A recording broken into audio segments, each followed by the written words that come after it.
Hi everyone, it's Miss Megan, and today we're going to be making fall mason jars.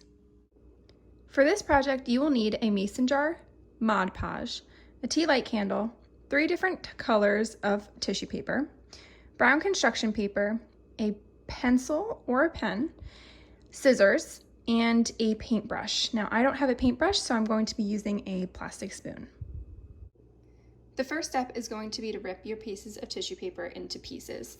Now, I ripped mine so that they're still big enough for me to pick up a whole piece and not have to pick up really, really tiny pieces, because if you have a lot of tiny pieces, it's going to be harder to attach them to your jar.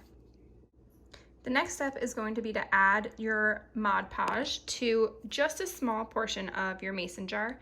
Now, since I'm using a spoon, I just used the back of it, I dipped it into my Mod Podge, and then I brushed it over my mason jar. It's going to be a lot easier to do with a paintbrush, so make sure that you're not putting too much glue onto your jar, and then you're just going to place randomly wherever you want your pieces of paper. If you decide that they're too big, you can also rip them smaller, which is the nice part about having bigger pieces of tissue paper, because you can always make them smaller.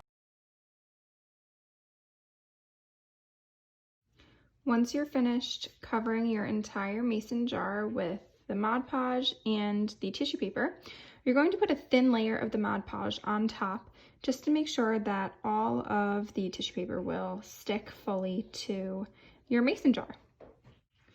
Your next step is going to be to draw your tree. Now, our brown paper is going to be a lot taller than our mason jar. So what I did was I cut it so that the height is smaller than the height of our mason jar. So I'm going to put this one to the side, and I'm going to make my trunk first. After you cut out your tree trunk, you're going to also cut out your tree branches. Now, I made my tree trunk have kind of a jaggedy top, and then the way to attach this is going to be to do the exact same thing we did with our tissue paper. So you're going to add a little bit of Mod Podge wherever you want to put it onto your mason jar, and then stick it on there and put a little bit more Mod Podge on top. After you finish putting your tree onto your mason jar, you're going to let it dry. You might want to let it dry overnight just so that the glue 100% dries, and then you can put your tea light in there. Just make sure that if there's a tab in it, you pull the tab out before you try to turn it on, and you can watch it glow.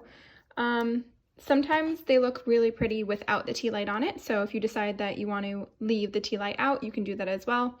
You don't have to put the cap back on it, but you can definitely do so. And I hope everybody had fun.